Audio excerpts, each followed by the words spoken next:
സംവാദത്തിന് തുടക്കം നൽകി. ബാലൻ്റെ അനുഭവമായിട്ട് ബന്ധപ്പെട്ട് ചോലനായ്ക്കയുടെ ജീവിതത്തെക്കുറിച്ച് പറഞ്ഞു. കേട്ടപ്പോൾ നമുക്ക് അതിൽ ആവേശം തോന്നുന്ന കുറേ കാര്യങ്ങളുണ്ട്. ഒന്നൊരു കമ്മ്യൂണിസത്തിൻ്റെ ഏറ്റവും ഉയർന്ന രൂപം എന്ന നിലയ്ക്ക് തന്നെ കാണുന്ന വിധത്തിലാണ് അവരുടെ ജീവിത രീതിയെക്കുറിച്ച് പറഞ്ഞത്. മനുഷ്യർ തമ്മിലുള്ള ബന്ധങ്ങളുടെ കാര്യത്തിലും വസ്തുക്കളുടെ ഉപഭോഗത്തിൻ്റെ കാര്യത്തിലും ഈ പറഞ്ഞ രീതിയിൽ എല്ലാവർക്കും എല്ലാവരും ഉണ്ടാക്കുന്നത് എല്ലാവർക്കും എന്നൊക്കെ പറയുന്നത് കമ്മ്യൂണിസത്തിൻ്റെ ഒരു അൾട്ടിമേറ്റ് ഘട്ടം തന്നെയാണ്. പക്ഷെ ഇങ്ങനെ കാണിക്കുന്ന നമ്മൾ ആദിവാസികളിൽ നിന്ന് പ്രതീക്ഷിക്കുന്ന മനസ്സിലാക്കുന്ന നമ്മളവരെക്കുറിച്ചുള്ള ധാരണ പ്രകൃതിയോട് ഏറ്റവും ഇണങ്ങി ജീവിക്കുന്ന പ്രകൃതിയുടെ സംസ്കാരത്തോട് ചേർന്ന് ജീവിക്കുന്ന ജനങ്ങളുടെ നിലയ്ക്കാണ്. ആ നിലയ്ക്ക് തന്നെയാണ് ഈ ചോലനായ്ക്കരെ കുറിച്ചുള്ള കാര്യങ്ങൾ പറഞ്ഞത്. അപ്പോൾ എനിക്കതൊരു പ്രശ്നം എന്താണെന്ന് വെച്ചാൽ മനുഷ്യർക്കിടയിൽ അവരുടെ പെരുമാറ്റം വളരെ വളരെ മാതൃകാപരമാണ്. ഒരു അൾട്ടിമേറ്റ് കമ്മ്യൂണിസം എന്ന് പറയുന്ന പോലെ മാതൃകാപരമാണ്. തികച്ച നീതിയിലും സമത്വത്തിലും അധിഷ്ഠിതമാണ്. പ്രകൃതിയുടെ കാര്യത്തിൽ അങ്ങനെയാണ് അവർ കാണിക്കുന്നതെന്നുള്ളതാണ് എൻ്റെ സംശയം. ഇപ്പം ഈ ഭാഗം ഒക്കെ വരുന്ന ഏറ്റവും പ്രധാന ഉൽപ്പന്നങ്ങൾ എന്ന് പറയുന്നത് തേനാണ്. എല്ലായിടത്തും ആദിവാസി തേൻ കൊണ്ടുവരും. തേൻ നമ്മുടെ നാട്ടിൽ വരും. എല്ലാ കടകളിലും തേൻ ഈ ഇത്തരം സ്ഥലങ്ങളിൽ തേൻ വിൽപ്പനയ്ക്കുണ്ട്. ഈ തേൻ എന്താണ്? തേൻ മനുഷ്യർക്ക് കാണാൻ വേണ്ടിയാണ് ചെമ്പരത്തി പൂവിൽ നിൽക്കണമെന്ന് പറഞ്ഞു. സംബന്ധിച്ച് സന്തോഷം. പക്ഷെ മനുഷ്യർക്ക് കുടിക്കാനും രസിക്കാനും ഉന്മത്തരാനും വേണ്ടിയല്ല തേനീച്ച തേനുണ്ടാക്കുന്നത്. തേനീച്ച തേനുണ്ടാക്കുന്നത് തേനീച്ചയുടെ ജീവിതത്തിനാണ്. തേനീച്ചയുടെ വംശത്തിൽ നിലനിർത്താനും എല്ലാം വേണ്ടിയാണ്. അങ്ങനെ തേനീച്ച കഷ്ടപ്പെട്ട് അങ്ങനെ നാടും കാടും സഞ്ചരിച്ച് പൂക്കളിൽ നിന്ന് ശേഖരിച്ച് കൊണ്ടുവന്ന് വയ്ക്കുന്ന ഈ പൂന്തേൻ മനുഷ്യൻ ചെന്ന് അപഹരിക്കുന്നത് ചോലനായ്ക്കരിൽ കള്ളന്മാരില്ല എന്ന് പറയുന്നതിനോട് യോജിക്കാതിരിക്കുകയല്ലേ ചെയ്യുക. അവർ ചെയ്യുന്നത് കവർന്നെടുത്ത് കൊണ്ടുവരികയല്ലേ. അവിടെ പ്രകൃതിയോട് ഈ മനുഷ്യൻ തമ്മിൽ കാണിക്കുന്ന ഒരു സമത്വഭാവന, നീതിബോധം, ചൂഷണമില്ലായ്മ അവരോട് കാണിക്കുന്നില്ലല്ലോ എന്നുള്ളത് എൻ്റെ ചോദ്യം.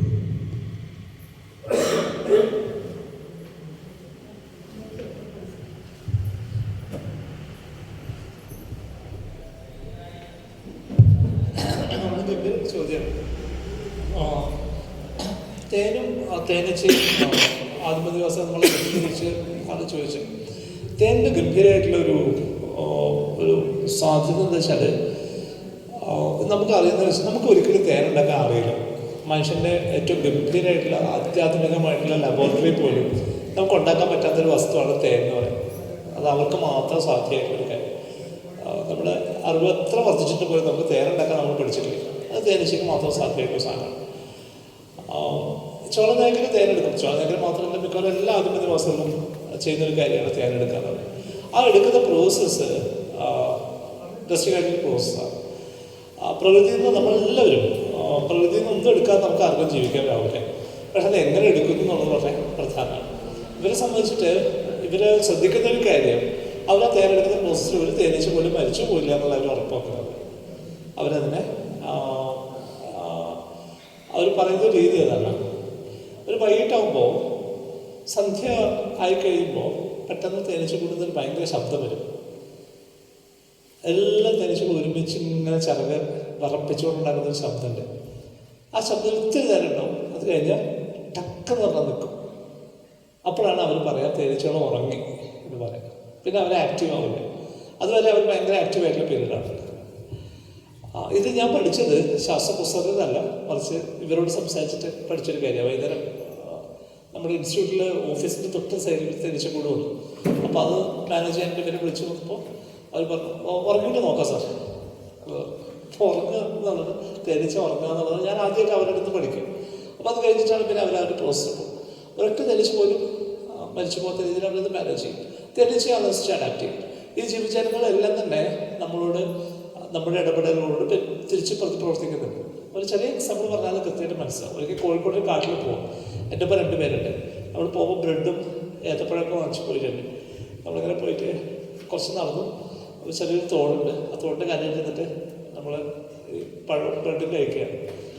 അപ്പോൾ ഞാൻ കഴിക്കുമ്പോൾ ഞാൻ കഴിച്ചുകൊണ്ടിരിക്കുന്ന ഒരു കല്ലിരിക്കുകയാണ്, അപ്പുറത്ത് 2 പേര് ഇരിക്കുന്നുണ്ട്. ഞാൻ പെട്ടെന്ന് പോകുമെന്ന് പറഞ്ഞിട്ട് ഇങ്ങനെ കൈ കാണിച്ചു. അപ്പം കൈ ചോദിച്ചു, സാർ എന്നൊരു ചോദ്യം. ഞാൻ എൻ്റെ അല്ല സാർ എന്താണ്? ഞാൻ പറഞ്ഞു അതെന്തേ? അത് സാറ് ഒരു കുളവി ഇങ്ങനെ വന്നപ്പോൾ സാറ് ഇങ്ങനെ അത് തട്ടും. ഞാൻ വിചാരിച്ചു സാറ് ഒരു പരിസ്ഥിതി പ്രവർത്തനമൊക്കെയാണ്, അപ്പോൾ സാർ ഇങ്ങനെ ചെയ്യില്ലാന്ന് ഞാൻ വിചാരിച്ച്. അപ്പോഴേക്ക് ഷോക്കായിപ്പോയി. ഞാനങ്ങനെ ചെയ്യുന്നു. ഞാൻ പറഞ്ഞു നല്ല സുഹൃത്തെ, എൻ്റെ ബോധ്യം എന്താ വെച്ചാൽ ഞാനൊരു ജീവിയാണ്, അതേപോലെ ഒരു ജീവിയാണ്. അതിനെന്നെ കുത്താനായിട്ട് ശ്രമിക്കുന്നത് പോലെ തന്നെ എനിക്ക് പ്രതിരോധിക്കാനുള്ള ഒരു ഉത്തരവാദിത്വം എനിക്കുണ്ട്. അപ്പം അങ്ങനെയുള്ളൊരു ബോധ്യത്തിലാണ് നമ്മൾ ജീവിക്കുന്നത്. അതായത് നമ്മൾ ഇതിനെല്ലാത്തിനെയും തൊടാതെ അങ്ങനെ സൂക്ഷിച്ച് ആ ബോധ്യത്തിലല്ല നമ്മൾ പാർട്ടിസിപ്പേറ്റ് ചെയ്യണം. ആ പാർട്ടിസിപ്പേഷണറി പ്രോസസ്സിനകത്താണ് ഇത് നടക്കുന്നത്. ഒരു കാര്യം പറയാൻ വിട്ടുപോയ 2 കാര്യങ്ങൾ. ഒന്ന്, ഈ കവിത എഴുതാൻ, നിങ്ങളെല്ലാം കവിത എഴുതുന്ന വലിയ സാഹസമാണ്. കവിത എഴുതുമ്പോൾ സംഭവിക്കുന്ന ഒരു കാര്യം, നിങ്ങൾ അങ്ങനെ തന്നെ എക്സ്പോസ്ഡ് ആയി പോകും. നിങ്ങൾക്ക് ഒന്നും ഒളിക്കാൻ പറ്റൂല. നിങ്ങൾ ഒളിപ്പിക്കാൻ വിചാരിച്ചപ്പോൾ കവിത അത് പുറത്താക്കി കളയും. അപ്പം നിങ്ങൾ സ്വയം നഗ്നരാവുന്ന ഒരു പ്രക്രിയക്കാണ് കവിയാവാന്ന് പറയുന്നത്. നിങ്ങൾ എത്ര സൂക്ഷിച്ച് ഒളിപ്പിക്കാൻ ശ്രമിക്കുന്ന കാര്യങ്ങൾ പോലും നിങ്ങളുടെ വരികളിലൂടെ വായനക്കാർ വായിച്ചെടുക്കും. രണ്ടാമത്തെ കാര്യം, ഇത് വളരെ പൊളിറ്റിക്കലായിട്ടൊരു പ്രോസസ്സാണ്. കവിത എഴുതുന്നുള്ളത് വളരെ ലളിതമായി പറഞ്ഞാൽ ഒരു രാഷ്ട്രീയ പ്രവർത്തനമാണ്, പൊളിറ്റിക്കൽ ആക്ടിവിറ്റിയാണ്. അത് തിരിച്ചറിയാന്നുള്ളത് വളരെ പ്രധാനമാണ്. ഭൂമി വർണ്ണിക്കുന്ന സമയത്തോ ഇടപെടുന്ന സമയത്തോ നിങ്ങൾ പോയത് എന്തിനെക്കുറിച്ച് എഴുതുമെന്ന് തീരുമാനിക്കുന്ന സമയത്തൊക്കെ തന്നെ ആ പൊളിറ്റിക്സ് വർക്ക് ചെയ്യും. അതേപോലെ തന്നെ ഒരു പൊളിറ്റിക്കൽ ആക്ടിവിറ്റിയാണ് ശാസ്ത്രം എന്ന് പറയുന്നത്. ശാസ്ത്രത്തിൽ പ്രവർത്തിയെടുക്കുക എന്നുള്ളത്, നിങ്ങൾ ഏത് വിഷയത്തിൽ ഗവേഷണം ചെയ്യണമെന്ന് തീരുമാനിക്കുന്ന മുതൽ അതിനെന്ത് രീതിശാസ്ത്രം ഉപയോഗിക്കുന്ന മുതൽ അതിന് ദത്തങ്ങൾ എങ്ങനെ ശേഖരിക്കുന്നുള്ള പോലെ അതിനെങ്ങനെ ഇൻ്റർപ്രറ്റ് ചെയ്യണമെന്നുള്ള മുതൽ അതെങ്ങനെ പ്രസൻറ്റ് ചെയ്യണമെന്നുള്ള മുതൽ അത് ഒരു പൂർണ്ണമായിട്ട് ഒരു പൊളിറ്റിക്കൽ ആക്ടിവിറ്റിയാണ്. ഇതൊരു പൊളിറ്റിക്കൽ ആക്ടിവിറ്റി എന്ന് നിങ്ങൾ അറിഞ്ഞാലും ശരി അറിഞ്ഞില്ലെങ്കിലും ശരി അത് പൊളിറ്റിക്കൽ ആക്ടിവിറ്റിയാണ്. ഓക്കെ, ഒത്തിരി കാര്യങ്ങൾ പറയാറുണ്ട്. അതെല്ലാം പറയാനുള്ള സമയം ഈ ക്യാമ്പിൽ ഇല്ലാത്തതുകൊണ്ട് ഞാൻ ചെയ്യാൻ ഉദ്ദേശിച്ചൊരു കാര്യം, ഏറ്റവും അവസാനം ഇറങ്ങിയ എൻ്റെ ഒരു പുസ്തകം നിങ്ങൾക്ക് തരാമെന്ന് വിചാരിച്ചു. സമയം പോലെ സ്വസ്ഥമായിട്ട് അത് വായിക്കാം. അപ്പോൾ ഇതാണ് പുസ്തകം. പ്രസക്തി ബുക്സിൻ്റെ ബുക്സ് പബ്ലിഷ് ചെയ്യാം. അതുകൊണ്ട് തന്നെ എന്താ കുഴപ്പം വെച്ചാൽ നിങ്ങൾ ഒരിക്കലും ഈ പുസ്തകം കാണില്ല എന്ന് എനിക്കറിയാം. നിങ്ങളൊരു ബുക്ക് ഷോപ്പിൽ നിന്ന് പോയാൽ ഈ പുസ്തകം കാണില്ല. അപ്പോൾ അതുകൊണ്ട് ഞാൻ ചെയ്യേണ്ടത് വെച്ച് കഴിഞ്ഞാൽ ഞാൻ 3 സ്ഥലത്തൊക്കെ പുസ്തകങ്ങൾ കൊണ്ടുപോകുന്നുണ്ട്. ഒരിക്കലും വായിക്കാൻ സാധ്യതയില്ലാത്ത, എന്നാൽ വായിക്കണം നമുക്ക് താല്പര്യമുള്ള ആളുകൾക്ക് പുസ്തകം കൊടുക്കുക. പ്രസക്തി.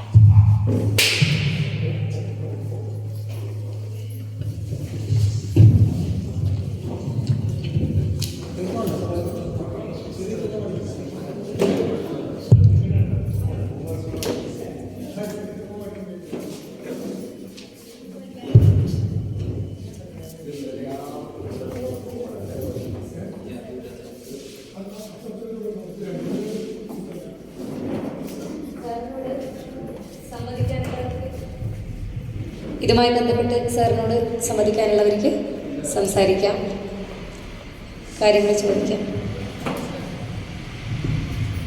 സാർ എങ്ങനെ കാടും നാടും തമ്മിലുള്ള എനിക്ക് എന്നെ സംബന്ധിച്ചപ്പോൾ സാർ ഇതിൻ്റെ ഇടയിൽ ഒരു മിഡിൽ മാനാണ്. കാടിൻ്റെ നാടിൻ്റെ ഇടയിലുള്ളൊരു സാറ് ഇത്രയും വർണ്ണനകളൊക്കെ കാടിനെ കുറിച്ച് നടത്തുമ്പോൾ സാറിൻ്റെ ഒരു കോൺഫ്ലിക്റ്റ് വരുന്നുണ്ടോ? അവരെ പോലെ ജീവിക്കാൻ, അല്ലെങ്കിൽ അവിടെ തന്നെ അങ്ങനെ ഒരു കോൺഫ്ലിക്റ്റ് ആധുനിക മനുഷ്യനും എന്താ പറയുക പ്രാചീന മനുഷ്യനും, അല്ലെങ്കിൽ ആ ഒരു നോളജ് സാറിൻ്റെ ഇടയിൽ എവിടെയോ നിൽക്കുന്നു, അല്ല അത് കുറേ കൂടെ എഫിനിറ്റി അങ്ങോട്ട് പോകുന്നുണ്ടോ, അല്ലെങ്കിൽ അത് അതിൻ്റെ ഒരു ഈ നടന്മാരോട് നമ്മൾ ചോദിക്കില്ലേ നിങ്ങൾക്ക് ആ ഒരു കഥാപാത്രമാകാൻ താല്പര്യം ഉണ്ടോ എന്നൊക്കെ ചോദിക്കണ മാതിരി എൻ്റെ ഒരു പേഴ്സണൽ ക്വസ്റ്റ്യനാണ്. പിന്നെ അത് അല്ലാണ്ട് സാറിന് നിയമപരമായിട്ട് സയൻറ്റിഫിക് ലോ സാറ് കുറേ പറയുന്നുണ്ടല്ലോ, അതും നമ്മുടെ നാച്ചുറൽ നമ്മളായി ഉണ്ടാക്കുന്ന കാടുമായി ബന്ധപ്പെട്ട ലെജിസ്ലേഷൻസിൽ എന്തെങ്കിലും മാറ്റങ്ങൾ, കാതലായ മാറ്റങ്ങൾ വരുത്തേണ്ട കാര്യങ്ങളുണ്ടോ എന്നുള്ള 2 ചോദ്യങ്ങളുള്ളത്. ഒന്ന്, എൻ്റെ ഉള്ളിലൊരു കോൺഫിഡൻ്റ് ഉണ്ട്, അത് ഞാൻ നാട്ടിൽ ജീവിക്കുന്നത്, അതൊരു മോശമാണോ? ഞാൻ ശരിക്കും അല്ല അതിൻ്റെ ഇടയിൽ കുറേ സാറും ഒരു സാറിന് നല്ലൊരു താല്പര്യം ഉണ്ടല്ലോ, അതിൻ്റെ ഇടയിൽ ഒരു കോൺഫ്ലിക്റ്റ് തോന്നിയിട്ട് എപ്പോഴെങ്കിലും അങ്ങനത്തെ ഒരു ലൈഫ് അതിനോട് തീർച്ചയായിട്ടും. ബേസിക്കലി ഈ ചോദ്യം വളരെ കറക്റ്റാണ്. നമ്മളൊരു 2 മാസം 3 മാസമൊക്കെ കാട്ടിൽ പോകാതിരുന്നാൽ ഒരു വിമിഷം ഉണ്ടാവും. അവിടെ പോയി കഴിഞ്ഞാൽ സമാധാനമാവും, അന്ന് പോയി കഴിഞ്ഞാൽ കൂളാവ് നോർമലാവണമെങ്കിൽ കാടിൻ്റെ പ്രസൻസ് ആവശ്യമാണ്. അപ്പോൾ അതുകൊണ്ട് നമ്മൾ പറ്റുന്ന പോലെ അതൊക്കെ ചെയ്യുന്നുണ്ട്. ഞാൻ എൻ്റെ നാട്ടിൽ കുറച്ച് സ്ഥലമുണ്ട് എറണാകുളത്ത്, അവിടെ കുറേ മരങ്ങൾ നട്ടിട്ടുണ്ട്. അപ്പോൾ ഞാൻ റിട്ടയർ ചെയ്തപ്പോഴേക്കും അത് നല്ലൊരു കാടാവും. ഇപ്പം ചേര മൂർഖം വരെ എത്തിയിട്ടുണ്ട്. അണലിൽ കൂടി എത്തിയാൽ സാക്ഷരമായിട്ടുള്ളൊരു പ്രതീക്ഷയിൽ ആണ് നമ്മളിങ്ങനെ നിൽക്കുന്നത്. രണ്ടാമത്തെ ചോദ്യം നിയമങ്ങളുമായിട്ട് ബന്ധപ്പെട്ടിട്ടാണ്, കാടുമായിട്ട് ബന്ധപ്പെട്ട നിയമത്തിൻ്റെ കാര്യം പറയുമ്പോൾ ശ്രദ്ധിക്കേണ്ട ഒരു കാര്യം എന്ന് വെച്ച് കഴിഞ്ഞാൽ ഫോറസ്റ്റുമായിട്ട് ബന്ധപ്പെട്ട ആദ്യ നിയമം ഉണ്ടാക്കുന്നത് ബ്രിട്ടീഷുകാരാണ്. പോലീസുമായിട്ട് ബന്ധപ്പെട്ട നിയമം ഉണ്ടാക്കുന്നത് ബ്രിട്ടീഷുകാരാണ്. 1875 പോലീസ് ആക്ട് വരുന്നത്. 1920 തന്നെ ഫോറസ്റ്റ് ലോ വരുന്നുണ്ട്. തമാശ എന്താ വെച്ചാൽ ഇതെല്ലാം ഈ നിയമങ്ങളൊക്കെ ഉണ്ടാക്കുന്നത് ബ്രിട്ടീഷുകാരാണ്. ഏത് രാജ്യവും അവർക്ക് സ്വാതന്ത്ര്യം കിട്ടിയാൽ ആദ്യം ചെയ്യുന്ന ഒരു കാര്യം അത് തൊട്ട് മുന്നേയുള്ള കൊളോണിയൽ ഭരണകൂടം ഉണ്ടാക്കിയിട്ടുള്ള നിയമങ്ങളൊക്കെ മാറ്റിയിട്ട് സ്വന്തമായിട്ട് നിയമം ഉണ്ടാക്കുക എന്നുള്ളതാണ് ആദ്യം ചെയ്യേണ്ട ഒരു പണി. ഈ പണി ഇന്ത്യ ഇതുവരെ ചെയ്തിട്ടില്ല. അതുകൊണ്ട് ഇപ്പോഴും നമ്മൾ ഉപയോഗിക്കുന്ന ബ്രിട്ടീഷുകാരുണ്ടാക്കിയ നിയമമാണ്. ബ്രിട്ടീഷുകാരുണ്ടാക്കിയ വന നിയമത്തിന് വേണ്ടിയിട്ടായിരുന്നു, അത് വനം കൊള്ളയടിക്കാൻ വേണ്ടിയിട്ടാണ്. വനവകുപ്പിൻ്റെ വിചാരം നമ്മൾ മറുപടി പറയേണ്ടത് ബ്രിട്ടീഷ് രാജ്ഞിയോടാണ് എന്ന നിലയ്ക്ക് തന്നെയാണ് പ്രവർത്തിച്ചത്. രാജ്ഞിക്ക് പൈസ കൈ കൊടുക്കാൻ വേണ്ടിയിട്ടാണ് നമ്മൾ വനം കൊള്ളയടിക്കുന്നത്. ആ നിയമം ഇതുവരെ നമ്മൾ മാറ്റിയിട്ടില്ല. പോലീസ് നിയമവും മാറ്റിയിട്ടില്ല. പോലീസ് നിയമം മാറ്റാത്തത് ഇതിനേക്കാൾ ക്രൂരാണ്. കാരണം കാട്ടിലെ നിയമങ്ങൾ കുറച്ച് പേരെ ബാധിക്കുള്ളൂ, പക്ഷെ പോലീസ് നിയമം എല്ലാവരും ബാധിക്കുന്ന കാര്യം. നിങ്ങൾ കണ്ടിട്ടുണ്ടാവും, പോലീസ് സ്റ്റേഷനിൽ പോയി കഴിഞ്ഞാൽ ആദ്യം ചെയ്യുന്നൊരു പണി നമ്മൾ ഷർട്ടൊക്കെ ഊരിയിട്ട് നിർത്താതല്ല. ഇതെന്തിനാ ഷർട്ട് ഊരുന്ന അത് ചുറ്റപ്പറ്റി. ബ്രിട്ടീഷുകാർ പോലീസ് ആക്ട് നടപ്പിലാക്കുന്ന സമയത്ത് ഇതെന്നെ സംബന്ധിച്ച് പ്രശ്നമായപ്പോഴെന്ന് വെച്ചാൽ ഞാൻ ഒരിക്കൽ ലണ്ടനിൽ തെരുവോട് നടക്കുന്ന സമയത്ത് കാണുന്നൊരു കാഴ്ച, ഒരാൾ വലിയ കോട്ടൊക്കെ ഇട്ടിട്ടൊരു മനുഷ്യൻ, ചെറുതായിട്ട് മഴ ചാറുന്നുണ്ട്, വലിയ കുട പിടിച്ചിട്ടുണ്ട്, ഒരു സ്ത്രീ ഉണ്ട് ഒപ്പം. ആ സ്ത്രീ കരയുന്നുണ്ട്, കണ്ണീരൊക്കെ വീഴുന്നുണ്ട്. ഇയാൾ ആ സ്ത്രീയെ ആശ്വസിപ്പിക്കുന്നുണ്ട്. എന്നിട്ട് കുട ചൂടി റോഡ് സൈഡിലേക്ക് വരുന്നു. ഇയാൾ കൈ കാണിച്ചൊരു ടാക്സി നിർത്തുന്നു. ടാക്സിയുടെ ഡോർ ഇയാൾ തുറന്നു കൊടുക്കുന്നു. സ്ത്രീ അതിനകത്തേക്ക് കയറുന്നു. എന്നിട്ട് ഇയാൾ ഡ്രൈവറോട് എന്താ പറയുന്നത് പോകുന്നു. ഞാൻ തിരിഞ്ഞു നോക്കുമ്പോൾ അവിടെ അത് പോലീസ് സ്റ്റേഷനാണ്. പോലീസുകാരനാണ് ഈ വന്നത്. അപ്പം എനിക്ക് ഊഹിക്കാവുന്നേ ഉള്ളൂ, പോലീസ് സ്റ്റേഷനിൽ എന്തോ പരാതിയായിട്ട് വന്നൊരു സ്ത്രീയെ അയാൾ തിരിച്ച് ആശ്വസിപ്പിച്ച് തിരിച്ചയക്കണം. ഞാൻ ആലോചിച്ച് നോക്കി, നമ്മുടെ പോലീസ് എന്താ ഇങ്ങനെയല്ലാത്ത? അവരാണ് ഇവിടുത്തെ പോലീസ് തുടങ്ങി. ഇന്ത്യയിലെ പോലീസ് സിസ്റ്റം തുടങ്ങുന്നത് ബ്രിട്ടീഷുകാരാണ്. പിന്നെ എന്തുകൊണ്ടാണ് ഇവർ ഇത്ര മോശമായി പോയെന്ന് അന്വേഷിച്ച് പോയപ്പോഴാണ് മനസ്സിലാവുന്നത് ബ്രിട്ടനിൽ 2 തരം പോലീസ് സിസ്റ്റം ഉണ്ടായിരുന്നു. ഒന്ന് ലണ്ടൻ പോലീസാണ്, മറ്റൊന്ന് ഐറിഷ് പോലീസാണ്. അയർലൻഡ് ബ്രിട്ടനിൽ നിന്ന് സ്വാതന്ത്ര്യം നേടാൻ വേണ്ടി ശ്രമിച്ചുകൊണ്ടിരിക്കുകയാണ്. അവർ പ്രവർത്തനങ്ങൾ നടത്തിക്കൊണ്ടിരിക്കുന്നു. അവർ ആംഡ് റിബല്യൻ നടത്തുന്ന ആളുകളാണ്. അവർ ആയുധധാരികളാണ്, ഐറിഷ് വിപ്ലവകാരികൾ. ആ വിപ്ലവകാരികളെ നേരിടാനായിട്ടുള്ള പോലീസുണ്ട്. അതാണ് ഐറിഷ് കോൺസ്റ്റാബിളറി എന്ന് പറയുന്നത്. ആ ഐറിഷ് കോൺസ്റ്റാബിളറിൻ്റെ അതേ മോഡലാണ് അവർ ഇന്ത്യയിൽ നടപ്പിലാക്കുന്നത്. അതുകൊണ്ട് നമ്മൾ പോലീസ് സ്റ്റേഷനിൽ നിന്ന് കഴിഞ്ഞാൽ അവർ പ്രതീക്ഷിക്കുന്നത് നമ്മൾ ആംഡാണ്, നമ്മൾ ആയുധധാരിയായ ഒരു മനുഷ്യൻ എന്നുള്ള നിലയ്ക്കാണ്. ആയുധം ഇല്ലാന്ന് ഉറപ്പുവരുത്താൻ വേണ്ടിയിട്ടാണ് നമ്മൾ ഷർട്ട് വരാൻ പറയുന്നത്. ഒന്ന് ആലോചിച്ച് നോക്കി, സ്വാതന്ത്ര്യം കിട്ടിയിട്ട് എത്ര വർഷമായി ആലോചിച്ചു. നമ്മൾ പുറത്തിറങ്ങുന്ന സമയത്ത് ഒരു പേനക്കത്ത് പോലും കൊണ്ടു നടക്കാത്ത നമ്മളെയാണ് പോലീസ് സ്റ്റേഷനിൽ കൊണ്ടുപോകുമ്പോൾ ഷർട്ട് വഴി നിർത്തുന്നത്. അതെന്തുകൊണ്ടാണ്? ഈ ബ്രിട്ടീഷ് നിയമങ്ങളല്ല. ആ നിയമങ്ങളാണ് ഇപ്പോഴും ഓപ്പറേറ്റ് ചെയ്യുന്നത്. അപ്പോൾ അതുകൊണ്ട് തന്നെ ഇന്ത്യക്ക് സ്വാതന്ത്ര്യം കിട്ടി എന്ന് ഞാൻ വിശ്വസിക്കുന്നില്ല. സ്വാതന്ത്ര്യം കിട്ടണമെന്നുണ്ടെങ്കിൽ നമ്മൾ നമ്മുടേതായിട്ടുള്ള നിയമങ്ങൾ ഉണ്ടാക്കേണ്ട ആവശ്യമുണ്ട്. അത് ഇംപ്ലിമെന്റ് ചെയ്യേണ്ട ആവശ്യമുണ്ട്. അത് 1927 ഉള്ള ലെജിസ്ലേഷനെ കുറിച്ചാണ് സാർ പറഞ്ഞത്. പിന്നെ 1980 നമ്മൾ ഫോറസ്റ്റ് കൺസർവേഷനുള്ള വന്നല്ലോ. അത് കഴിഞ്ഞിട്ട് അപ്പോൾ നമ്മൾ കുറച്ചും കൂടെ ബയോഡൈവേഴ്സിറ്റി ആയിട്ടാണ് അഡ്മിറ്റ് ചെയ്തിട്ടുള്ളത്. അതിലും ഇപ്പോൾ നമ്മളിപ്പോൾ കുറേ കൂടെ സയൻസ് ഇൻവാസീവ് ഏലിയൻ സ്പീഷീസും അങ്ങനത്തെ കാര്യങ്ങളൊക്കെ പ്രൊട്ടക്റ്റ് അങ്ങനെ കാടിനെ അങ്ങനെ കൂടെ നോക്കി കാണണം എന്നുള്ള രീതിയിൽ. അപ്പോൾ സയൻസ് എന്നുള്ള ഒരു ധാരയിലും നമ്മുടെ ലോ എന്നുള്ള നമ്മുടെ വേറെ ധാരയുണ്ടല്ലോ, അതിലിപ്പോൾ നമ്മൾ കുറേ കൂടെ ഒക്കെ അഡ്വാൻസ് ചെയ്തിട്ടില്ലേ? തീർച്ചയായിട്ടും അതിനപ്പുറം ഗംഭീരമായിട്ട് സാധ്യതയുണ്ടായിരുന്നു. സാധനം അങ്ങനെ എടുത്ത് കളഞ്ഞിട്ട് പുതുതായിട്ട് നിയമം ഉണ്ടാക്കുക എന്നുള്ളതാണ് കൊള്ളാവുന്ന മനുഷ്യന് ചെയ്യും, ഈ ഹാങ് ഓവർ ഒഴിവാക്കാൻ വേണ്ടിയിട്ട്. ഇപ്പം ചെയ്യണം എന്താണ്, ബ്രിട്ടീഷ് നിയമം അങ്ങനെ നിൽക്കുകയാണ്. അപ്പം നമ്മളതിൻ്റെ ചില സ്ഥലങ്ങളിലൊക്കെ ചെറിയ മാറ്റങ്ങൾ വരുത്തും, ചെറിയ അമെൻമെൻറ്റ്സ് നടത്തും, ചെറിയ മാറ്റങ്ങൾ വരുത്തും. അത് മതിയാവില്ല. ഒരു ജനാധിപത്യ രാജ്യം എന്ന നിലയ്ക്ക് നമുക്ക് നമ്മുടെ നിയമങ്ങൾ ആവശ്യമാണ്. നമ്മളിപ്പോൾ ബ്രിട്ടീഷ് രാജ്യത്തിന് വേണ്ടിയിട്ടുള്ള ബ്രിട്ടീഷ് രാജ്യത്തിൻ്റെ കോളനി അല്ല നമ്മൾ ഇൻഡിപെൻഡൻ്റ് ആയിട്ടുള്ളൊരു രാജ്യമാണ്. അതുകൊണ്ട് തന്നെ നമുക്ക് നമ്മുടേതായിട്ടുള്ള നിയമങ്ങൾ ആവശ്യമാണ്. അതുകൊണ്ട് ഈ കൊളോണിയൽ നിയമങ്ങളെ കംപ്ലീറ്റ് ആയിട്ട് മാറ്റിയിട്ട് ഫ്രഷ് ആയിട്ട് നിയമങ്ങൾ ഉണ്ടാക്കേണ്ട ആവശ്യമില്ല. ഇപ്പം നമ്മൾ ചെയ്തുകൊണ്ടിരിക്കുന്ന ചെറിയ മാറ്റങ്ങളൊക്കെ അവിടെയൊക്കെ ആവശ്യാനുസരണം വരുത്താൻ മാത്രമേ ചെയ്യുള്ളൂ. നമസ്കാരം. കഴിഞ്ഞ കവന ക്യാമ്പിൽ വെച്ചിട്ടാണ് സാറിനെ ഞാൻ കേൾക്കുന്നത്. അന്ന് ഇതുപോലെ ഒരു പുസ്തകം തന്നിരുന്നു, വളരെ മനോഹരമായി. അതിനാദ്യമായിട്ട് നന്ദി പറയുകയാണ്. എനിക്ക് ചോദിക്കാനുള്ളത്, നമ്മുടെ കാലാവസ്ഥ വ്യതിയാനങ്ങളെ കുറിച്ചാണ് അന്ന് സാറ് ഞങ്ങളോട് കൂടുതൽ സംസാരിച്ചത്. കുറേ അറിവുകൾ നമുക്കതിൽ നിന്ന് കിട്ടി. ഇന്ന് ആ ക്യാമ്പിന് ശേഷം സംഭവിച്ച പ്രകൃതി ദുരന്തങ്ങളുണ്ട് നമ്മുടെ നാട്ടിൽ. മുണ്ടക്കൈ, ചൂരൽമല, അങ്ങനെയുള്ള ഒരുപാട് പ്രകൃതി ദുരന്തങ്ങൾ നമ്മൾ അനുഭവിച്ചു. അതൊക്കെ അറിയാൻ, മുൻകൂട്ടി അറിയാനൊക്കെ ഒരു കഴിവ് കാട്ടിൽ വസിക്കുന്ന ആൾക്കാർക്കുണ്ടെന്ന് പറയുന്നു. അപ്പോൾ അവരുടെയൊക്കെ ജീവിത നിലവാരവും അവരുടെ അഭിപ്രായങ്ങളൊക്കെ നമുക്ക് മുൻകൂട്ടി കാണാനൊക്കെ ആയിട്ടുള്ള ഗവൺമെൻറ്റിൻ്റെ മാനേജ്മെൻറ്റ് ടീമുകൾക്ക് അങ്ങനെയുള്ളൊരു സംഭവങ്ങളൊക്കെ ഉണ്ടായെങ്കിൽ നന്നായി എന്ന് കരുതാണ് ഈ ദുരന്തങ്ങളൊക്കെ ഇങ്ങനെ സംഭവിക്കുമ്പോൾ. അപ്പോൾ അതിന് അവരെ നമ്മൾ ഉപയോഗിച്ചുകൂടെ എന്നാണ് ഞാൻ ചോദിക്കുന്നത്, അങ്ങനെയൊക്കെയുള്ള കാര്യങ്ങളെക്കുറിച്ച്. ഇതിനോട് ചേർത്തൊരു ചോദ്യം കൂടി ഞാൻ ചോദിക്കാം. ഈ ഡെവലപ്ഡ് രാജ്യങ്ങൾ എന്ന് പറയുന്ന രീതിയിൽ നോക്കുമ്പോൾ ഇപ്പോൾ ചൈന, ജപ്പാൻ, ഇവിടെയൊക്കെ നാച്ചുറൽ കലാമിറ്റീസ് കണ്ടമാനുണ്ട്. പക്ഷേ ഡെവലപ്ഡ് രാജ്യങ്ങളാണ് അവിടെ ഇപ്പോൾ ചൈനയ്ക്ക് മാവോയുടെ കാലത്താണ് ആർട്ടിഫിഷ്യൽ ഫോറസ്റ്റ് 20 വർഷം കഴിഞ്ഞ് വരുന്ന ഫോറസ്റ്റിനെ മുന്നേ കണ്ടുകൊണ്ട് ചെടികൾ, അങ്ങനെ ഒരു ചരിത്രമുണ്ട്. ഈ ഡെവലപ്ഡ് രാജ്യങ്ങളിൽ ഈ നമ്മുടെ രാജ്യങ്ങൾ, ഡെവലപ്പിംഗ് രാജ്യങ്ങൾ എന്നുള്ള രീതിയിൽ നമ്മൾ ആ വൈരുദ്ധ്യം എങ്ങനെ വരുന്നത്? അവർ കാട് ആയിട്ട് ബന്ധപ്പെട്ട് അവരെങ്ങനെയാണ് അതിനെ പ്രിസർവ് ചെയ്യുന്നത്? ലൈഫ് ഏറ്റവും മോഡേൺ ലൈഫാണ്, ഹൈടെക് ആയിട്ടുള്ള ലൈഫും ഉണ്ട്. ഒരിക്കലും നമുക്ക് ഹൈടെക് ലൈഫിൻ്റെ ഈ സാധ്യതകൾ കളഞ്ഞുകൊണ്ട് കാട്ടിലേക്ക് പോയിട്ട് ഇപ്പോൾ മറ്റാൾക്ക് പൂണൂലിട്ട് ഒരാളെ സുരേഷ് ഗോപിക്ക് പറയാമെങ്കിലും നമുക്ക് തിരിച്ച് ഞാനൊരു ആദിവാസിയായിട്ട് ജനിക്കട്ടെ ആണ് എനിക്ക് പറയാൻ പറ്റുക ഇത് കേട്ടപ്പോൾ. പക്ഷെ ഞാൻ പറഞ്ഞ ഹൈടെക് രാജ്യങ്ങൾ എങ്ങനെയാണ് ഇതിനെ മെയിൻറ്റെയിൻ ചെയ്യുന്നത്?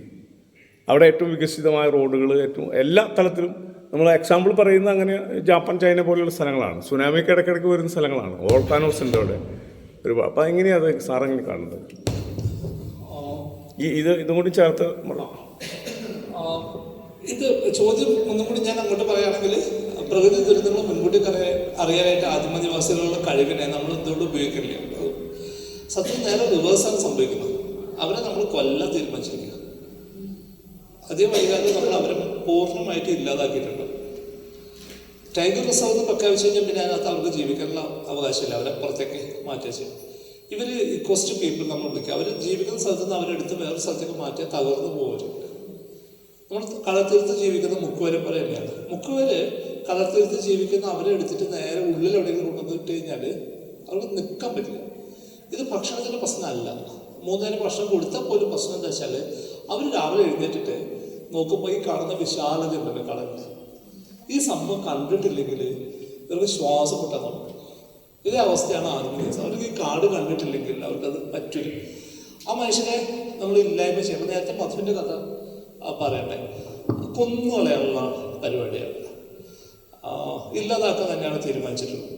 ആ പ്രോസസ് നടന്നുകൊണ്ടിരിക്കണം. അവരെന്തെങ്കിലും അറിവ് ഇങ്ങോട്ട് പഠിക്കണം നമുക്ക് ഒരിക്കലും തോന്നിയിട്ടില്ല. അവരെ പഠിപ്പിക്കണമെന്നേ തോന്നിയിട്ടില്ല. ഇവരിത് എങ്ങനെ പ്രെഡിക്റ്റ് ചെയ്യുന്നത് എന്നുള്ള സംഭവമുണ്ട്. ഇവർക്ക് എങ്ങനെ മുൻകൂട്ടി കാണാൻ പറ്റുന്ന ഈ കഴിവ് നമുക്കുണ്ട്. പക്ഷെ നമ്മൾ പ്രകൃതിയിലല്ല ജീവിക്കണം എന്നുള്ളതുകൊണ്ട്, നമുക്ക് പ്രകൃതിയിലല്ല ജീവിക്കണം എന്നുള്ളതുകൊണ്ട് നമ്മളത് ഷിഫ്റ്റ് ചെയ്തെന്ന് മാത്രമേ ഉള്ളൂ. ഇപ്പം നിങ്ങൾ ഒരു സ്ഥാപനത്തിൽ ജോലി ചെയ്യുന്ന ആളാന്ന് വയ്ക്കാം. അങ്ങനെയുള്ള എത്ര പേരുണ്ട്?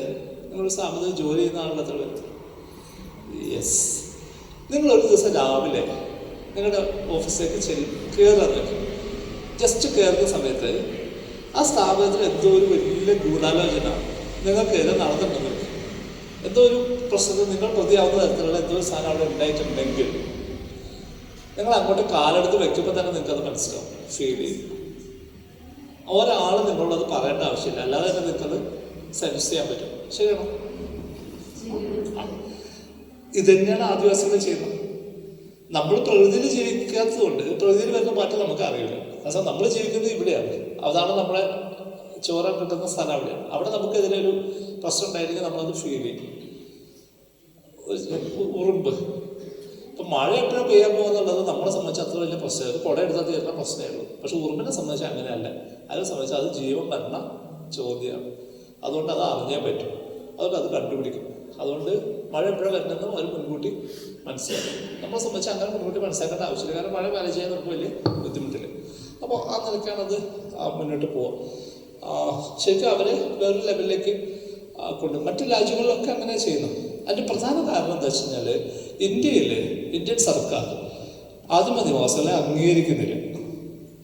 മറ്റു രാജ്യങ്ങളിൽ, ഇപ്പോൾ ന്യൂസിലാൻഡ് ആയാലും ഓസ്ട്രേലിയ ആയാലും അമേരിക്ക ആയാലും അബോറിജിനൽസ് എന്ന് പറയുന്ന ഒരു കാറ്റഗറി ഉണ്ട്, അവർക്ക് അവരുടേതായിട്ടുള്ള സ്റ്റാറ്റസ് ഉണ്ട്. ഇന്ത്യൻ സർക്കാരിൻ്റെ നിലപാടെന്ന് വെച്ചാൽ ഇവിടെ ആദിമനിവാസികൾ ഇല്ല എന്നുള്ളതാണ്. ഇവിടെയുള്ള എല്ലാവരും ആദിമനിവാസികളാണെന്നാണ് ഇന്ത്യൻ സർക്കാരിൻ്റെ നിലപാട്. അതുകൊണ്ട് എന്താ കുഴപ്പം? അതുകൊണ്ട് ലോകത്തുള്ള മറ്റു പല രാജ്യങ്ങളിലും നടക്കുന്ന അവരുടെ മുന്നേറ്റങ്ങളുമായിട്ട് ബന്ധപ്പെട്ട് നടക്കുന്ന സമരങ്ങളൊന്നും തന്നെ നമ്മുടെ നാട്ടിലെ സമരങ്ങൾക്ക് കണ്ടു ചേരാനായിട്ട് പറ്റുന്നേയില്ല. കാരണം അവർ ആകെ എന്താ പറയുക, ഒരു പട്ടികയിലുള്ളവരാണ് ഇവർ. ഷെഡ്യൂൾഡ് കാസ്റ്റാണ് അല്ലെങ്കിൽ ഷെഡ്യൂൾഡ് ട്രൈബാണ്, അല്ലാതെ അവർ ഇൻഡിജിനസ് ആണ് എന്ന് സർക്കാർ അംഗീകരിച്ചിട്ടില്ല. ഇതാണ് അതിൻ്റെ പ്രശ്നം. അവരെത്രയും പെട്ടെന്ന് ഇല്ലാതാക്കാനുള്ള എല്ലാ പരിപാടികളും ഞെട്ടിപ്പോയിരിക്കും. പാലക്കാട് ഹെൽത്ത് ഡിപ്പാർട്ട്മെൻറ്റിൽ വർക്ക് ചെയ്ത ഒരു ഉദ്യോഗസ്ഥൻ ഒരു ആദിമനിവാസിയായിട്ടുള്ളൊരു ആളെ ബലപ്രയോഗിച്ച് പിടിച്ചോണ്ട് പോയി. അത്രേ എന്തിന്? വന്ധ്യകരണ ശസ്ത്രക്രിയക്ക് വിധേയനാക്കണം. പക്ഷെ എന്തൊരു ആത്മാർത്ഥത! ഹെൽത്ത് ഡിപ്പാർട്ട്മെൻറ്റിലെ ഒരാളെ സർക്കാർ ഉദ്യോഗസ്ഥനാണ്, അതിനെ പിടിച്ചോണ്ട് പോകണം. അപ്പോൾ ഇവരെ ഇല്ലാതാക്കാന്നുള്ളത് തന്നെയാണ് പ്ലാൻ. അവരെ കൊന്ന് തീർത്തിട്ടുണ്ടാവും. മധുവിൻ്റെ കേസ് നേരത്തെ 3ാമത്തെ റിപ്പീറ്റേഷനാണ് മധുവിൻ്റെ കേസ്. അദ്ദേഹം പറഞ്ഞുകൊണ്ട് ഞാനത് വീണ്ടും പറയാം. 1ാമത് സംഭവിക്കുന്നത് തമിഴ്നാട്ടിലാണ്, 2ാം സംഭവിക്കുന്നത് സിനിമയിലാണ്, 3ാമതാണ് മധുവിൻ്റെ കേസ് സംഭവിക്കുന്നത്. പറയണോ കഥ? ആ കഥ പറയണം. തമിഴ്നാട്ടിലെ ബാലാജി എന്ന് പറഞ്ഞ സിനിമാ സംവിധായകൻ ട്രെയിനിൽ യാത്ര ചെയ്യുന്ന സമയത്ത് അതിലൂടെ ഓപ്പോസിറ്റ് ഒരാൾ പറഞ്ഞ കഥയാണ്.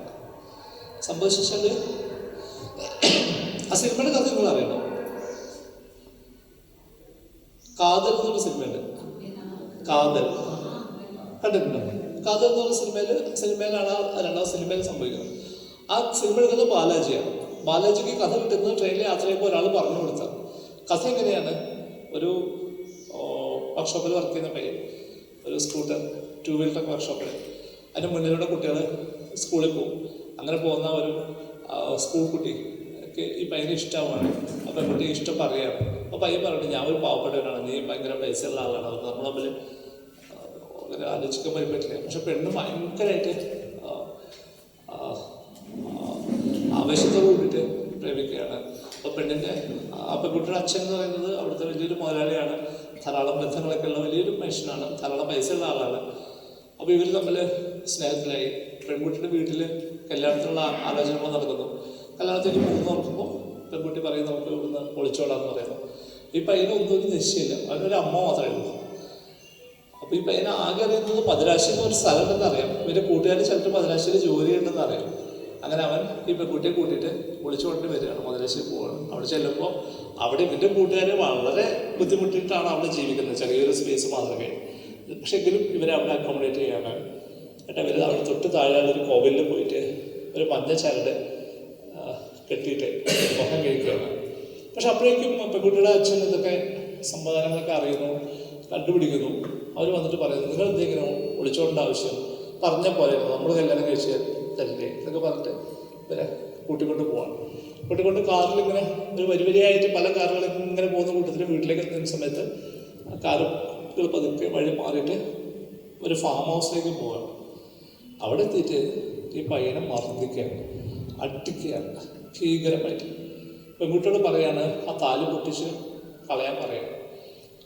അങ്ങനെ ഇവനെ കൊല്ലുന്ന ആവുന്ന അവസ്ഥയിൽ ആ പെൺകുട്ടി അത് ഊരിയിട്ട് ഇവനത് കൈകൊണ്ട് പിടിക്കുന്നുണ്ട്. ഈ പിടിക്കുന്ന സമയത്ത് തന്നെ ഇവൻ്റെ തല ഒറ്റ അടി, ഒരു മയിൽക്കുറ്റി പോലൊരു കല്ലുണ്ട്, തല ഒറ്റ അടി അടിക്കുക. അത് കഴിഞ്ഞ് പിന്നെ നമ്മൾ കാണുന്ന കാഴ്ച ഒരു ട്രാഫിക് ജംഗ്ഷനിൽ ലൈറ്റൊക്കെ എത്തി കിടക്കണം, ചുവപ്പ് ലൈറ്റ് കിടക്കണം. അവിടെ സ്കൂട്ടർ നിൽക്കുകയാണ്. സ്കൂട്ടറിൽ ഒരു ഭർത്താവിൻ്റെ പുറകിൽ ഭാര്യ ഇരിക്കുന്നു. ചുവപ്പ് ലൈറ്റ് കത്തുന്നു. നമ്മൾ കണ്ടുകൊണ്ടിരിക്കുമ്പോൾ ആ ബാക്കിലിരിക്കുന്ന സ്ത്രീ ഊർന്ന് റോഡിലേക്ക് വീഴുകയാണ്. ഉടനെ വണ്ടി നിർത്തുന്നു, അവരെ സ്ത്രീ എടുക്കുന്നു, ആസ്പത്രിയിൽ എടുത്തുന്നു. അവർക്ക് ബോധം വരുമ്പോൾ അവർ ചോദിക്കണം എവിടെ എന്ന് ചോദിക്കും. മനസ്സിലാവില്ലേ? അപ്പോൾ ചോദിക്കുമ്പോൾ എന്താ സംഭവം എന്ന് വെച്ചാൽ ഈ ജംഗ്ഷനിൽ വണ്ടി സ്കൂട്ടറിൽ ഇരിക്കുന്ന സമയത്ത് ഈ സ്ത്രീ കാണുന്ന കാഴ്ച റോഡ് സൈഡിൽ ഒരു ഭ്രാന്തൻ നിൽക്കുന്നുണ്ട്. തലമുടിയൊക്കെ നീട്ടിയിട്ട് താടിയൊക്കെ നീട്ടി വളർത്തിയിട്ട് അല്ലേ. എന്നിട്ട് അവൻ്റെ കയ്യിൽ ഒരു മഞ്ഞ ചരട് മുറുക്കി പിടിച്ചിട്ടുണ്ട്. ഇത് കണ്ടിട്ടാണ് ഈ പെൺകുട്ടി ഈ സ്ത്രീ വീഴുന്നത്. എന്നിട്ട് ഇയാൾ പോയിട്ട് അയാളെ കൂട്ടി വരികയാണ്. അവന് ഒരു ഓർമ്മയില്ല. ഇങ്ങനെ പ്രണയത്തെക്കുറിച്ചൊക്കെ മറന്നു, പക്ഷെ അവന് ഈ ചരട് വിട്ടിട്ടില്ല. ആ ചരട് ഇങ്ങനെ കയ്യിൽ മുറുക്കി എപ്പോഴും പിടിച്ചിട്ടുണ്ട്. എന്നിട്ട് ഇവർ അവൻ്റെ തലമുടിയൊക്കെ വെട്ടി താടിയൊക്കെ വലിച്ച് ഇവർ നോക്കുകയാണ്. അവന് ഒരു ബോധമില്ല, ഒരു ഓർമ്മയില്ല. ആ മനുഷ്യനാണ്, അത് ആ സ്ത്രീയുടെ ഭർത്താവ്. ആ ഭർത്താവാണ് ബാലാജിയുടെ കഥ ട്രെയിനിൽ നിന്ന് പറയുന്നത്. ആ കഥയാണ് ബാലാജി കാതൽ എന്ന് പറഞ്ഞ സിനിമയാണ്. ആ കഥയുടെ 3ാമത്തെ ആവർത്തനമാണ് മധുവിൻ്റെ ജീവിതം. മധു എന്താ ചെയ്തത്? പാലക്കാട് ITIയിൽ പോകുന്നു. ഒപ്പം പഠിച്ചൊരു കുട്ടിയെ ഇഷ്ടമാകുന്നു. നേരെ പോയിട്ട് അപ്പം കുട്ടിയുടെ വീട്ടിൽ പോയിട്ട് എനിക്കിങ്ങനെ ഇഷ്ടമുണ്ട് എന്ന് പറയുന്നു. അടി കൊടുക്കുന്നു. അടിയെന്ന് വെച്ചാൽ പൊരിഞ്ഞ അടിയായിട്ട് പുള്ളി പേടിച്ചു പോയി, ഭയന്നു പോയി. മനുഷ്യനെ കാണുന്നത് ഭയമായിപ്പോയി. അങ്ങനെ വീട്ടിലെത്തിയിട്ട് വീട്ടിൽ നിൽക്കില്ല, കാട്ടിനകത്താൻ നിൽക്കുക. വിശപ്പ് സഹിക്ക വയ്യാതാവുമ്പോൾ മാത്രം പുറത്തിറങ്ങുക. അങ്ങനെ അതാണ് മധുവിൻ്റെ അവസ്ഥ. ആ മധുവിനെയാണ് ഭക്ഷണം മോഷ്ടിച്ചു എന്ന് പറഞ്ഞിട്ട് തല്ലിക്കൊന്നു.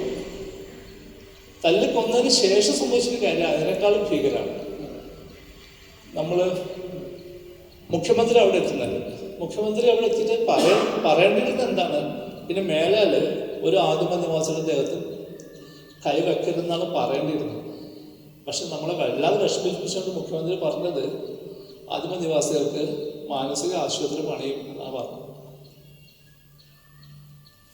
അന്നത്തെ മുഖ്യമന്ത്രി തന്നെയാണ് ഇപ്പോഴത്തെ മുഖ്യമന്ത്രി. സംശയമൊന്നും വേണ്ട. ഇതാണ് അവസ്ഥ. അപ്പം അവരെ കൊല്ലാനുള്ള നമ്മൾ എത്രയും പെട്ടെന്ന് അവരെ ഇല്ലാതാക്കിയിട്ടും അതിന് കാരണം എന്താ വെച്ച് കഴിഞ്ഞാൽ എക്കണോമിക് റീസൺ എന്താ വെച്ചാൽ ഇവരെ കൊണ്ട് നമ്മൾ GDPക്ക് പ്രത്യേകിച്ച് ഗുണമൊന്നുമില്ല എന്നാണ് സാമ്പത്തിക മേഖലയിൽ. GDP വർദ്ധിപ്പിക്കാൻ അല്ലെങ്കിൽ പിന്നെ നിങ്ങളുടെ ജീവിതം കൊണ്ട് പ്രത്യേകിച്ച് അർത്ഥമില്ല എന്നാണ് സാമ്പത്തിക ശാസ്ത്രം പറയുന്നത്. വേറെ രീതിയിൽ പറഞ്ഞാൽ നിങ്ങൾക്കൊരു വീടുണ്ടാവുക, ആ വീടിന് ചുറ്റും കുറച്ച് സ്ഥലം ഉണ്ടാവുക, നിങ്ങളവിടെ കുറച്ച് കൃഷി ചെയ്യുന്നുണ്ടാവുക, അവിടെ നിന്നുള്ള സാധനം എടുത്ത് നിങ്ങൾ കഴിക്കുക. നിങ്ങൾക്ക് പൈസ ഒന്നും പുറത്ത് പോകണില്ല, ഒരു സാധനം വാങ്ങാതെ നിങ്ങൾ അതുകൊണ്ട് തന്നെ ജീവിക്കുകയാണെങ്കിൽ ഈ ഭരണകൂടം നിങ്ങളെ കൊന്നുകളയും. നിങ്ങൾ ആരോഗ്യത്തോടെ ജീവിക്കുന്നത് ഭരണകൂടത്തിന് ഇഷ്ടമുള്ള കാര്യമല്ല. നിങ്ങൾക്ക്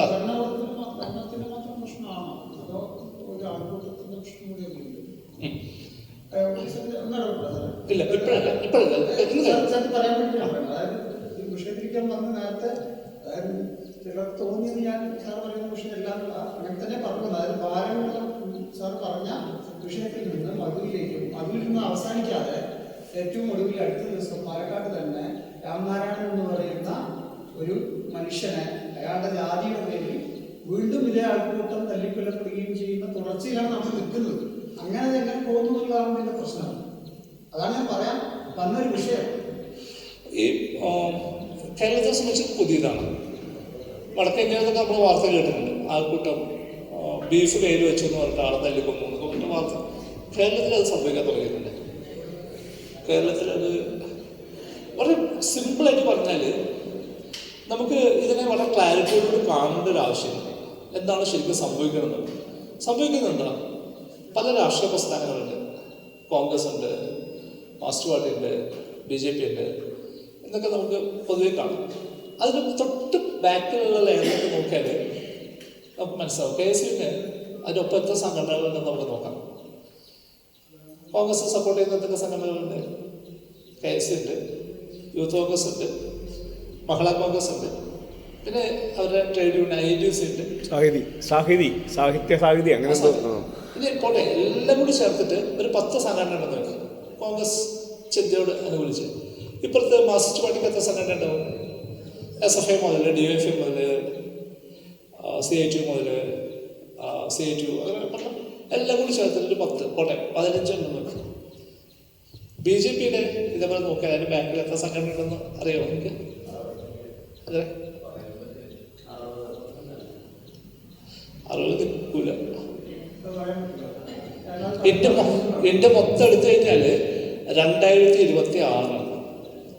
2026 സംഘടന 2026 സംഘടന പല പല പല പേരുകളിൽ, പല സ്വഭാവത്തിൽ, പല രൂപത്തിൽ.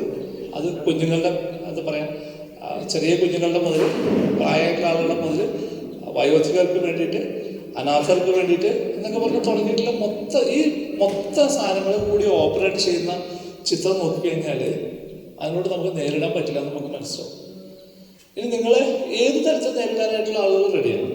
അപ്പം നിങ്ങൾ അവർക്ക് ഇഷ്ടമില്ലാന്ന് വെച്ച് കഴിഞ്ഞാൽ നിങ്ങൾ വീട്ടിൽ വന്നിട്ട് കോളിംഗ് അടിക്കുന്നു, നിങ്ങൾ ആരാന്ന് അറിയാൻ വേണ്ടിയിട്ട് നേരെ വന്നിട്ട് വാതിൽ തുറക്കുന്നു, നിങ്ങളുടെ നെറ്റിയിൽ വെടിയുണ്ടേക്കും, നിങ്ങൾ അവിടെ വീഴും. അതിനുള്ള സംഘടന അവരുടെ കയ്യിലുണ്ട്. ഗൗരി ലങ്കേഷിനൊക്കെ സംഭവിച്ച സംഭവം നേരെ വേറെ ഒരു പ്രശ്നമില്ല, അവർ കൂടായിട്ട് രക്ഷപ്പെടുകയും ചെയ്യും. അത് പിന്നെ ഈ ആളെ പിടിക്കാൻ പറ്റൂല, പിടിച്ചാൽ തന്നെ അത് കോടതി എത്തിക്കാൻ പറ്റില്ല, വാദിക്കാൻ പറ്റില്ല, അങ്ങനെ ആ ഒരു വസ്തു. അങ്ങനെ നേരിട്ട് വെടിവെച്ച് കൊല്ലുന്നത് മുതൽ, നിങ്ങളെ മാനസികമായിട്ട് തളർത്തുന്ന മുതൽ, നിങ്ങൾക്കെതിരെ ഹെയ്റ്റ് ക്യാമ്പയിൻ നടത്തുന്ന മുതൽ, നിങ്ങളെ സമൂഹത്തിൽ മറ്റൊരാളായിട്ട് അവതരിപ്പിക്കുന്ന മുതൽ കംപ്ലീറ്റ് മെഷീനറി സെറ്റാണ്. അവിടെയാണ് നമ്മൾ ജീവിക്കുന്നത്. അത്ര ഭീകരമായിട്ടുള്ള അവസ്ഥയിലാണ് നമ്മളിപ്പോൾ കഴിഞ്ഞു പോകുന്നത്. അപ്പോൾ അവിടെ നിന്നുകൊണ്ട് കവിത എഴുതുമ്പോൾ നമ്മൾ ഇപ്പോഴുള്ള മൂർച്ചയൊന്നും പോരാ. ഇപ്പോഴത്തെ അവസ്ഥയിൽ നമ്മളെ കൊല്ലാനായിട്ട് അവർ തയ്യാറായിട്ടില്ലെങ്കിൽ അതിൻ്റെ അർത്ഥം നമ്മുടെ ജീവിതം ശരിയല്ല എന്നാണ്. എഡ്വേർഡ് ആബി എന്ന് പറഞ്ഞ മനുഷ്യനുണ്ട്. എഡ്വേർഡ് ആബി മരുഭൂമികളെ കുറിച്ച് പഠിച്ചൊരു മനുഷ്യനാണ്. മരുഭൂമികളെ കുറിച്ച് അദ്ദേഹം എഴുതിയ പുസ്തകം വായിച്ചാൽ നമുക്ക് തോന്നുന്ന വെച്ചാൽ ഈ ലോകത്തെ ഏറ്റവും സുന്ദരമായിട്ടുള്ള സ്ഥലം മരുഭൂമിയാണെന്ന് തോന്നും. അത്ര രസമായിട്ടുള്ള പുസ്തകം മരുഭൂമിയെ കുറിച്ചിട്ടൊക്കെ എഴുതിയിട്ടുള്ള മനുഷ്യനാണ്. എഡ്വേർഡ് ആബി പറഞ്ഞ രസകരമായിട്ടുള്ളൊരു വാചകം. അദ്ദേഹത്തിൻ്റെ ജീവിതം ഗംഭീരമായിരുന്നു. വീടിൻ്റെ അടുത്ത് തന്നെ എപ്പോഴും ഫുൾ ടൈം മറ്റേ പോലീസിൻ്റെ വണ്ടി ഉണ്ടാവും, മറ്റേ ഇതൊക്കെ വെച്ചിട്ട് റഡാറും സാധനങ്ങളൊക്കെ വെച്ചിട്ട് ഇയാളെ എങ്ങോട്ടാണ് പോകണമെന്ന് നോക്കാനായിട്ട്. ഭീകരമായിട്ടുള്ള അനാർക്കിസ്റ്റാണ് പുള്ളി. ഭരണകൂടം എപ്പോഴും പുള്ളിയുടെ മൂവ്മെൻറ്റ്സ് വായിച്ചു തുടങ്ങി. അപ്പോൾ പുള്ളി പറഞ്ഞൊരു രസകരമായിട്ടൊരു വാചകമുണ്ട്.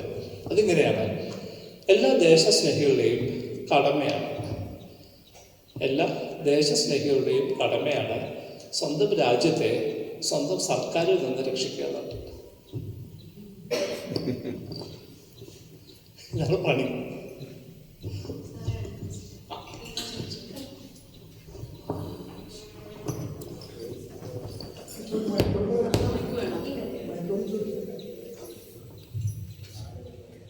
ഹലോ, എൻ്റെ ഒരു സംശയമാണ്, തെറ്റുണ്ടെ തിരുത്തി തരണം. ഞാൻ താമരശ്ശേരിയിലാണ് താമസം. അപ്പോൾ താമരശ്ശേരി ചുരം കഴിഞ്ഞ് വയനാട് നിന്ന് മുത്തങ്ങ മൈസൂർ ആ റൂട്ടില്ലേ, ആ റൂട്ടിന് പോകുമ്പോൾ വലിയ വനങ്ങളല്ലേ ഉള്ളത്. അപ്പോൾ നമ്മളെപ്പോഴും പോകുമ്പോൾ കാണുന്നൊരു കാര്യമാണ്, റോഡിൻ്റെ ഇരുവശങ്ങളിലായിട്ടും ഈ യൂക്കാലി മരങ്ങളും തേക്കുമാണ് എപ്പോഴും കാണുന്നത്. ഇതിനു മുൻപ് എങ്ങനെയായിരുന്നു എന്ന് എനിക്ക് അറിഞ്ഞൂടാ. ഒരു 5-6 വർഷമായിട്ട് അത് തന്നെയാണ് നമ്മൾ കാണുന്നത്. അപ്പോൾ അത് ഈ വന്യമൃഗങ്ങൾക്ക് അവരത് അതിൻ്റെ ഇലകളോ അങ്ങനത്തെ കാര്യങ്ങളൊന്നും അവർക്ക് കഴിക്കാൻ പറ്റൂലല്ലോ. അപ്പോൾ അവർ അതെന്തുകൊണ്ടാണ് അത് അങ്ങനെ റോഡരികിൽ സ്ഥാപിച്ചിരിക്കുന്നത്, നട്ടുപിടിപ്പിക്കുന്നത്? അപ്പോൾ അവർക്കും കൂടി ഉൾവനങ്ങളിലോട്ട് അങ്ങനെ തന്നെയാണെന്ന് കേട്ടു, കുറേ ഉള്ളിലോട്ട് ഇത് തന്നെയാണെന്ന് ഇങ്ങനെ കേട്ടു. അതായത് നമ്മുടെ കണ്ണിന് ഒരു കാഴ്ച എത്തുന്ന ദൂരം വരെ ഇത് തന്നെയാണ്. അതെന്താ അങ്ങനെ? യൂക്കാലി വെള്ളം വലിക്കുമെന്നൊക്കെ നമ്മളിങ്ങനെ കേട്ടിട്ടില്ലേ?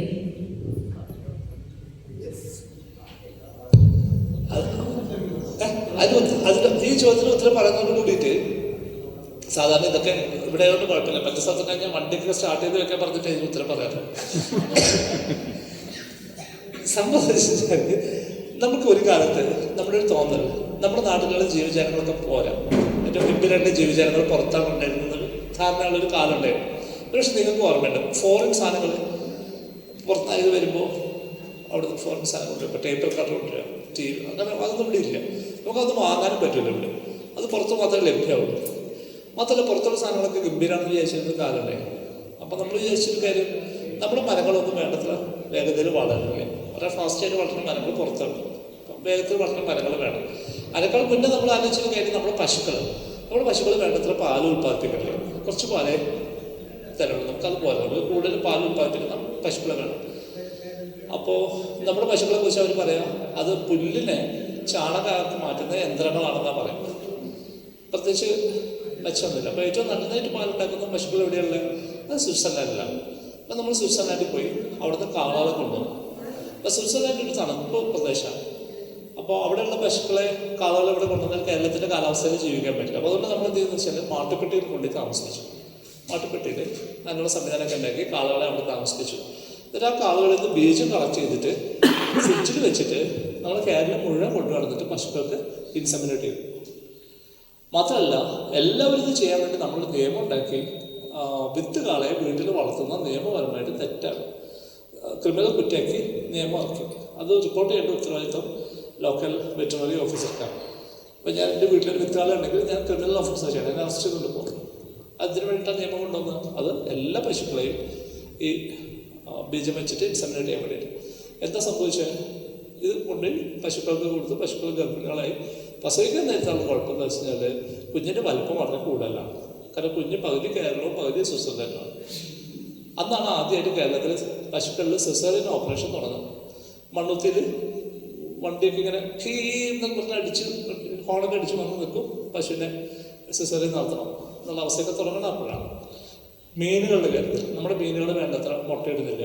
അതുകൊണ്ട് പ്രദേശത്ത് മീനുകളെ കൊണ്ടുവന്നു. അതേപോലെ തന്നെ മരങ്ങളെയും കൊണ്ടുവന്നു. എന്തിനെ കൊണ്ടുവന്നത്? കേരളത്തിലെ ആദ്യത്തെ വേൾഡ് ബാങ്ക് പ്രോജക്റ്റാണ്. അത് വേൾഡ് ബാങ്ക് സപ്പോർട്ട് ചെയ്യുന്ന ആദ്യത്തെ പ്രോജക്റ്റ് കേരളത്തിൽ വന്നതിനാണ് നമ്മൾ സോഷ്യൽ ഫോറസ്ട്രി എന്ന് പറയുന്നത്. വലിയ പൈസ വന്നു. ആ പ്രോജക്റ്റിൻ്റെ MOU സൈൻ ചെയ്യാനായിട്ട് അന്നത്തെ വനവകുപ്പ് മേധാവിയും ഭാര്യയും വാഷിംഗ്ടണിൽ പോയിട്ടാണ് അത് ഒപ്പിട്ടത്. അതിൻ്റെ ഉദ്ദേശം ഇതായിരുന്നു, അന്ന് കേരളത്തിലെ ആളുകൾ യൂസ് ചെയ്യുന്നത് വിറകാണ്.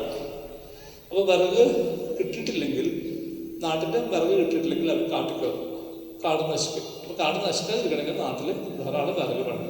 അതിന് വേണ്ടിയിട്ട് കൊണ്ടുവന്ന പ്രോജക്റ്റാണ്. വലിയ പൈസ വന്നാൽ ആ പൈസ ചിലവാക്കാൻ പേടിച്ചിട്ട് ആ പ്രോജക്റ്റ് നടപ്പിലാക്കേണ്ട ഉത്തരവാദിത്തത്തിൽ പല വനവകുപ്പ് ഉദ്യോഗസ്ഥരും ഒഴിഞ്ഞു മാറും. അവസാനം അത് ഏറ്റെടുത്ത ആളുണ്ട്. പുള്ളി കേരളം മുഴുവൻ യാത്ര ചെയ്ത് നിറയെ കെട്ടിടങ്ങൾ കൊടുത്തു, വണ്ടി വാങ്ങിച്ചു, കുറേ കാര്യങ്ങൾ ചെയ്തു. അതോടൊപ്പം ഏറ്റവും ഫാസ്റ്റായിട്ട് വളരുന്ന യൂക്കാലിപ്റ്റസും അക്കേഷ്യ 2 സ്പീഷീസ് അത് ഓസ്ട്രേലിയയിൽ നിന്ന് കൊണ്ടുവന്ന് നട്ടുപിടിപ്പിച്ചു. പറ്റാവുന്ന സ്ഥലങ്ങളിലൊക്കെ നട്ടു. അത് വലിയ പ്രശ്നമായി മാറി.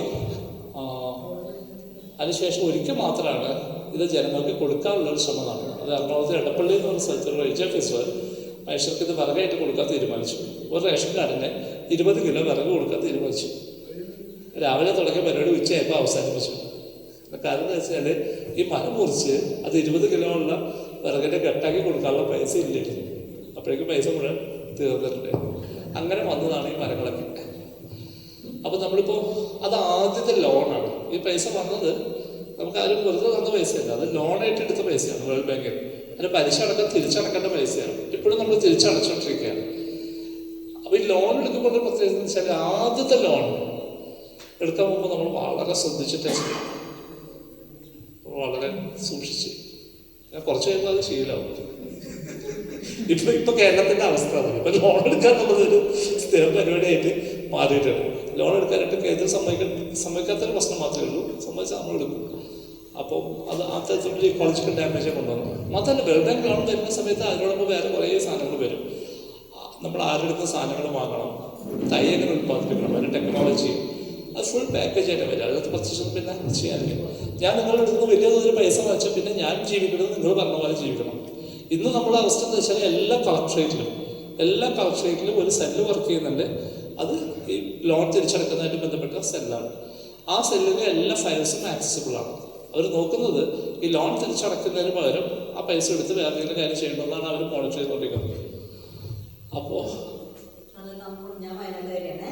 അപ്പോൾ ഞങ്ങൾ അവിടുത്തെ ഒരു ക്യാമ്പ് പങ്കെടുത്തപ്പോൾ അവർ പറഞ്ഞത് എന്താണെന്നറിയാമോ, ഏതോ ഒരു ഫോറസ്റ്റ് നിയമം വന്നപ്പോഴാണ് മരങ്ങൾ വെച്ച് പിടിപ്പിച്ചത്. ഇപ്പോൾ ഈ മരങ്ങളെ വെട്ടി നശിപ്പിച്ചിട്ട് അവിടെ കുട്ടിക്കാടാക്കാൻ അത് ശരിയാണ്, അത് മാറ്റണമെന്നാണ് നിയമം.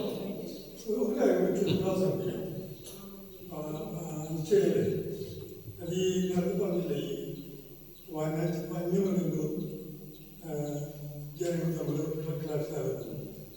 പണ്ട് ഒറ്റപ്പെട്ട സംഭവങ്ങളായിരുന്നത് ഇപ്പം നിത്യ സംഭവങ്ങളാകുന്നു.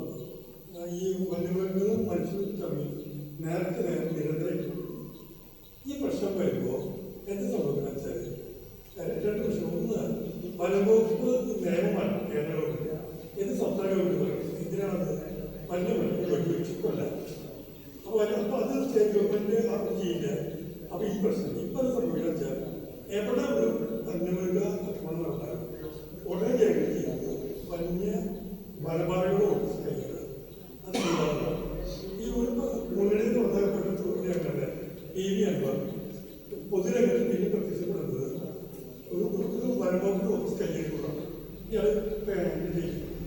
ഈ ഒരു പ്രശ്നമാണ് വനംവകുപ്പിന് നേരെ കയ്യോക്കുന്ന ആൾക്കാർ വനംവകുപ്പിനോട് കല്ലെറിയുന്നവർക്ക് കയ്യേറിക്കുന്ന ആൾക്കാർ ഈ കുഴഞ്ഞ വരുന്ന പ്രശ്നം. ഇതെല്ലാം മടങ്ങി വരുമ്പോൾ ഇത് ഞങ്ങൾ ഒരു വേറെ സ്ഥലത്ത് ഞങ്ങൾ മടങ്ങി വരുമ്പോൾ സച്ചാനന്മാർക്കാണ് ഞങ്ങൾ ഓഫീസ് പറഞ്ഞ സമയത്ത് അവിടെ മറ്റു ജീവികളൊക്കെ ഉണ്ട്. ഇത് പറഞ്ഞിട്ട് കോവിഡ് പക്ഷേ ആവശ്യമായി പറഞ്ഞു. അപ്പോൾ മാസം പറഞ്ഞു കഴിച്ചാൽ കോവിഡൊക്കെ വന്നപ്പോഴാണ് മൃഗങ്ങൾ ഇവിടെ സുഖമാണ് ജീവിച്ചത്. അന്ന് അവർ സ്വച്ഛന്തം നടത്താനും പുറത്തിറങ്ങി. കാരണം മനുഷ്യരെ പുറത്തില്ല.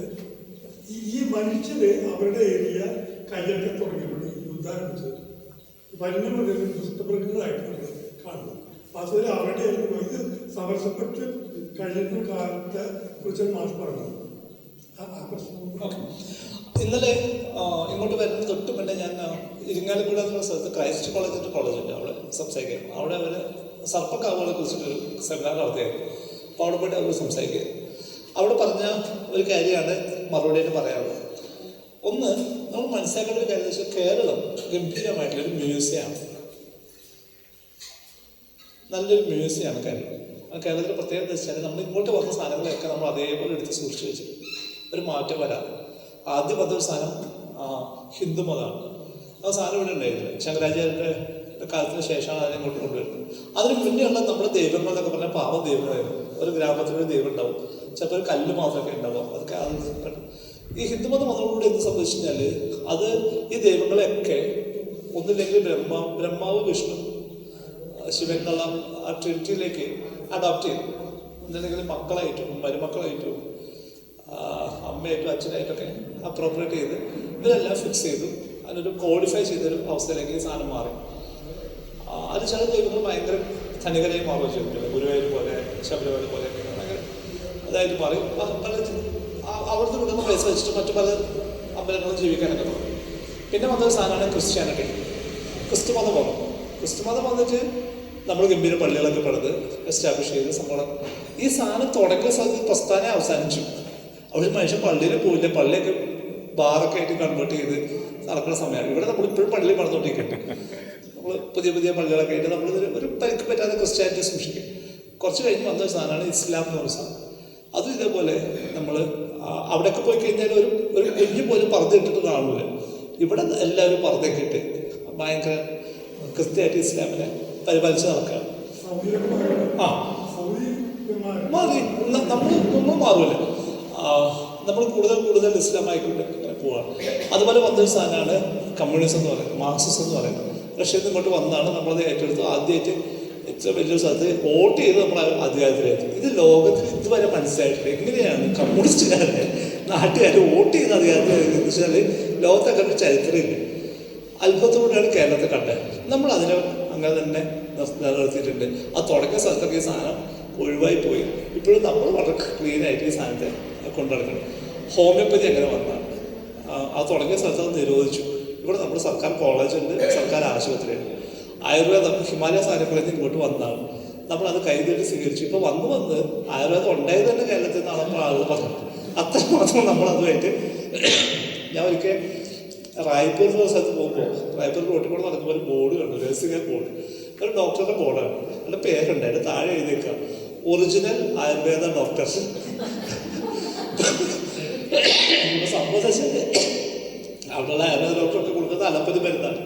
ഈ പാവം മനുഷ്യൻ പറയാൻ ശ്രമിച്ചത് ഞാൻ അങ്ങനെയല്ല, ഞാൻ ആയുർവേദ മരുന്ന് തന്നെ കൊടുക്കണം, ആയുർവേദ ഡോക്ടറാണെന്നാണ് ഞാൻ മനുഷ്യൻ പറയാൻ ശ്രമിക്കുന്നത്. ഇവിടെ അങ്ങനെയല്ല. ഇവിടെ നിങ്ങളൊരു ആയുർവേദ ഡോക്ടറെ പോയി നോക്ക്, ഒരു പ്രശ്നമില്ല, ആയുർവേദ മരുന്ന് തന്നെ എനിക്ക് നിങ്ങൾക്ക് കിട്ടും, ഒരു കലർപ്പില്ലാതെ. അപ്പോൾ ഇങ്ങനെ കേരളം എന്നുള്ളത് ഗംഭീര മ്യൂസിയമാണ്. ഈ വരുന്ന സാധനങ്ങളൊക്കെ നമ്മളങ്ങനെ സൂക്ഷിച്ച് വെച്ചിട്ടുണ്ട്. അപ്പോൾ ആ പ്രോസസ്സാണ് നമ്മൾ ചെയ്തുകൊണ്ടിരിക്കുന്നത്.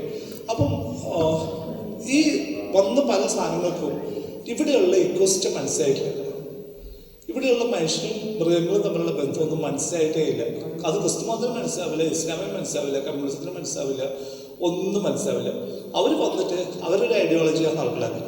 അപ്പോൾ ഇന്നലെ ഞാൻ അവരോട് പറഞ്ഞു, ക്രിസ്ത്യാനിറ്റിക്ക് അകത്തുള്ള എൻവയോൺമെൻ്റൽ തോട്ടും ഗംഭീരമായിട്ടുള്ള thought, Saint Francis of Assisi പോലെ തുടങ്ങുന്ന ഗംഭീരമായിട്ടൊരു പാരമ്പര്യം ക്രിസ്ത്യാനിറ്റിയുടെ ഉള്ളിലുണ്ട്.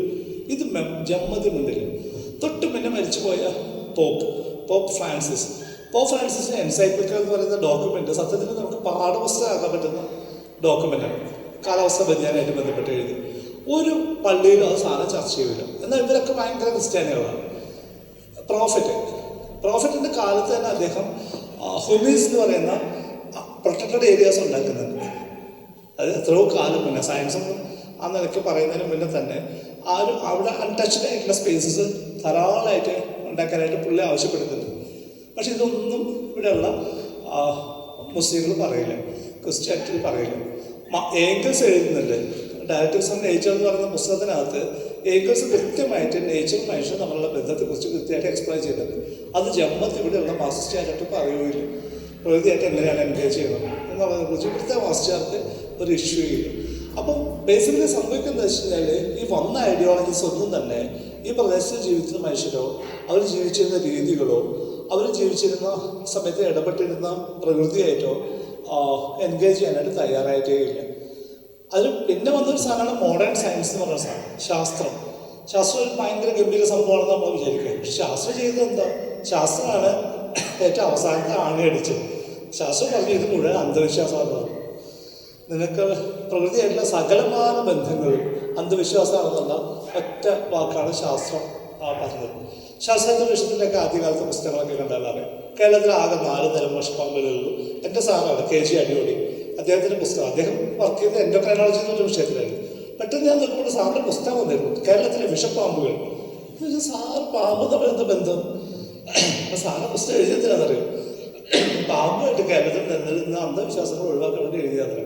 കേരളത്തിൽ ആകെ 4 വിഷപ്പാമ്പേ ഉള്ളൂ. അത് ഒന്ന് മൂർഖനാണ്, ഒന്ന് വളവളപ്പനാണ്, മറ്റൊന്ന് അണലയാണ്, പിന്നെ കിങ് കോബ്രയാണെന്ന് പറയും. ഇപ്പോഴുള്ള അവസ്ഥ എന്താ അറിയാം? ഇപ്പം ശാസ്ത്രം എത്തിയെന്ന് വെച്ചാൽ 4 അല്ല, 4 വൈപ്പറത്തന്നെ ഇഷ്ടം പോലെ തന്നെ വൈപ്പറുണ്ട്. മാത്രമല്ല രാജഗോപാല ഒറ്റ സ്പീഷീസാണ് വിചാരിച്ചു. ഇപ്പം നമ്മൾ പറയുന്നത് വെച്ചാൽ 4 സ്പീഷീസ് തന്നെ രാജഗോപാല. അപ്പം ശാസ്ത്രം ആദ്യം ചെയ്ത് ഇതൊക്കെ അന്ധവിശ്വാസമാണ്. ഇവിടെ മനുഷ്യർ ചെയ്യുന്നതെല്ലാം മോശമായിട്ടുള്ള കാര്യമാണെന്നാണ് പറയാൻ ശ്രമിച്ചത്. അപ്പോൾ ഇതിനെ തിരിച്ചു പിടിക്കുക എന്നുള്ളത് ആണ് ജോലി.